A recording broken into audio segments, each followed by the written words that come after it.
So, you did it. You brought home this tiny, furry little creature. And it's amazing, right? But let's be honest, it's also kind of terrifying. For you, and definitely for them. Well, don't worry. In this explainer, we're going to break down those first 30 days, step by step, and turn all that anxiety into a super confident, amazing bond that's going to last a lifetime. So, let's jump right in. Okay, so before we get into the nitty-gritty of food bowls and toys and all that stuff, we have to start with the most important thing. And it's all about a massive shift in how you see things. Seriously, to get this right, you've got to stop thinking like a person and learn to think like a cat. And I mean, have you really tried to picture it? To a cat, your beautiful, cozy home? It's not a safe space, not yet. It's more like they've landed on a strange, alien planet. Every little creak of the floor is a new sound, every smell is totally unfamiliar, and you're this giant, unpredictable creature. Getting this, really getting this, is the key to everything else we're about to talk about. This right here, this quote just nails it. Your success with your new cat has nothing to do with buying the most expensive toys or the fanciest food. It's all about empathy.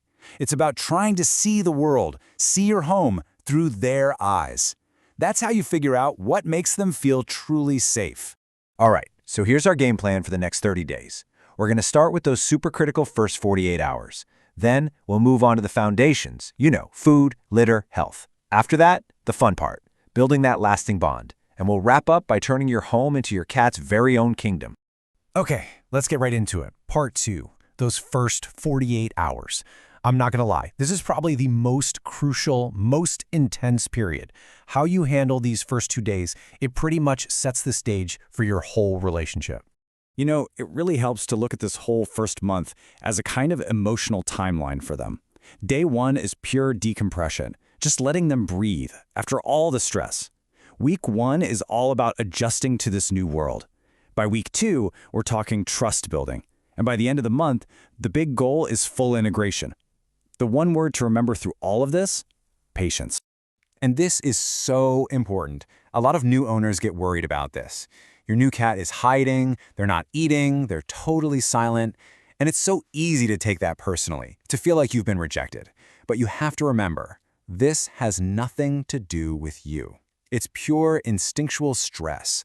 They aren't hiding from you. They're just trying to find a place where they feel safe.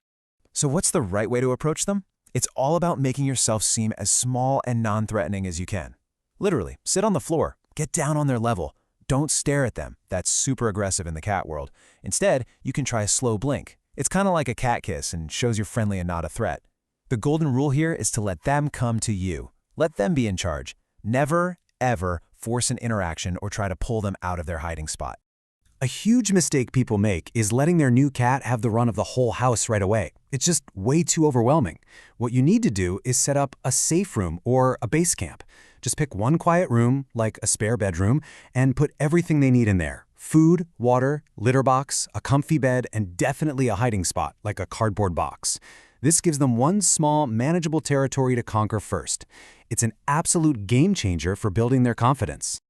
All right, so your cat is getting used to their safe room. Now we can shift our focus to the absolute must-haves, the foundations of food, litter, and health. In this first week, your two best friends are routine and stability. Seriously. Let's look at these 3 pillars. First up, food. The rule here is simple. Consistency is everything. Whatever food they were eating at the shelter or breeder, keep them on that. A diet change on top of all this other stress is just asking for tummy trouble. Next, the litter box. You want it to be big, and you need to keep it ridiculously clean.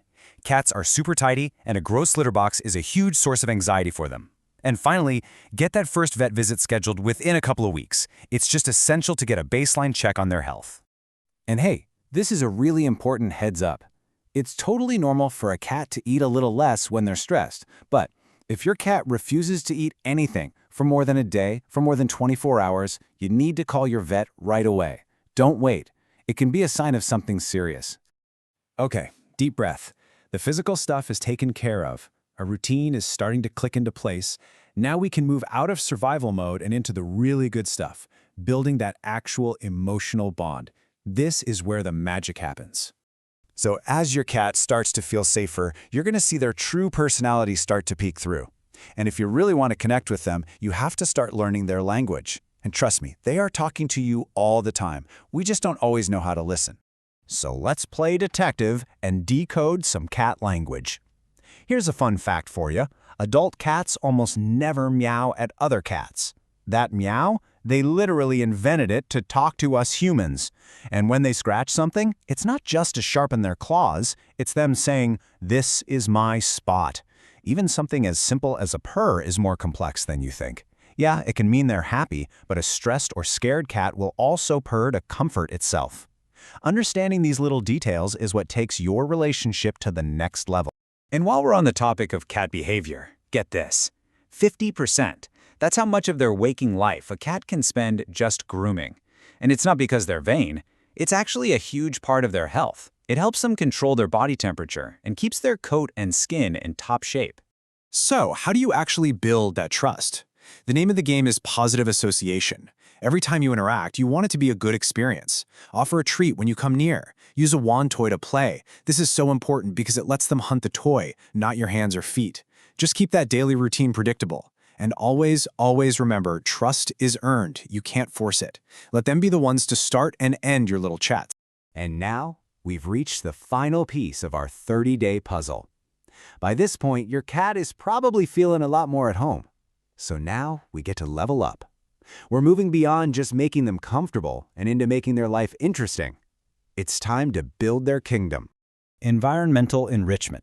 I know, it sounds like a fancy, complicated term, but all it really means is this. A bored cat is an unhappy and often destructive cat.